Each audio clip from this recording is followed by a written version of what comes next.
గుజరాత్లోని పోరుబందర్ తీరంలో భారీగా డ్రగ్స్ ను సీజ్ చేసింది నేవీ టీం. సుమారు 3,300 కేజీల మాదక ద్రవ్యాల్ని పట్టుకుంది.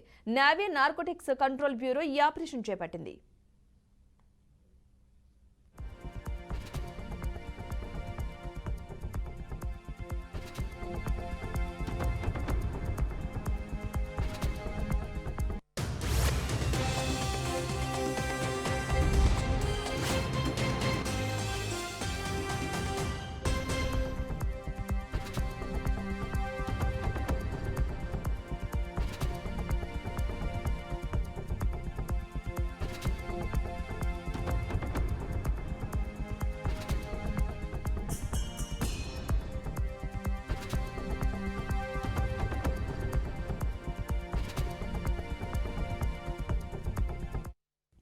ఈ మధ్య కాలంలో ఈ స్థాయిలో డ్రగ్స్ సీజ్ చేయడం ఇదే తొలిసారి. సుమారు 3,089 కేజీల చారస్, 158 కేజీల మెటాఫెటమైన్, 25 కేజీల మార్ఫిన్ ను స్మగ్లింగ్ చేస్తున్న చిన్న బోటును నేవీ అధికారులు పట్టుకున్నారు.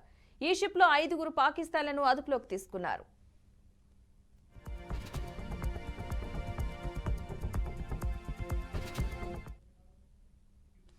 పోర్బందర్ తీరం వద్ద తిరుగుతున్న అనుమానిత షిప్ ను నిఘా ఎయిర్ క్రాఫ్ట్ గుర్తించింది. ఆ షిప్ లో డ్రగ్స్ స్మగ్లింగ్ జరుగుతున్నట్లు నేవీ అధికారులు భావించారు. కొద్ది రోజుల క్రిందట పూణేలో సుమారు 2,500 కోట్లు ఖరీదు చేసే 1,100 కేజీల మెఫిడ్రోన్ అనే డ్రగ్ ను పట్టుకోవడం జరిగింది.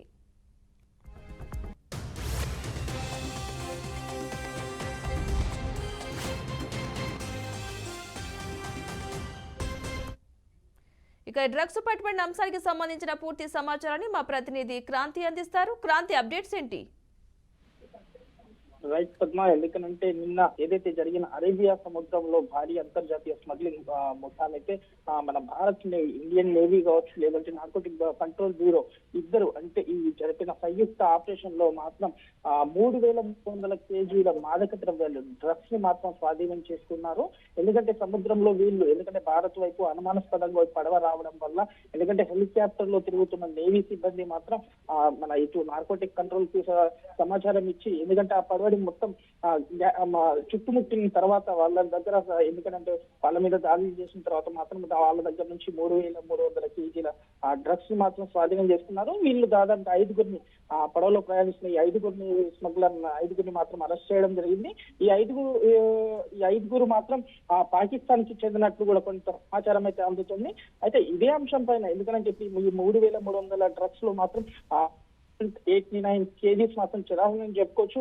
158 కేజీల మెథామైఫన్, 25 కేజీల మార్ఫిన్ ను స్వాధీనం అయితే చేసుకున్నారు. అయితే ఇదే అంశం పైన వీళ్ళు ఎక్కడి నుంచి తీసుకొస్తున్నారు, ఇక్కడ ఎవరికి సప్లై చేయబోతున్నారు అనే అంశం పైన మాత్రం మరిన్ని విచారణ తర్వాత, ఎందుకంటే ఈ రోజు మధ్యాహ్నం 3 గంటలకు మాత్రం మీడియా సమావేశంలో చెప్పబోతుంది ఇండియన్ నేవీ కావచ్చు, లేదంటే నార్కోటిక్ కంట్రోల్ దీనిపైన పూర్తి వివరణ. ఎందుకంటే ప్రస్తుతం విచారిస్తున్నారు ఈ 5గురిని, ఎవరికి సప్లై చేయబోతున్నారు, ఇక్కడ ఏంటి అన్న కోణంలో కూడా దర్యాప్తు చేస్తున్నారు చెప్పుకోవచ్చు పద్మ.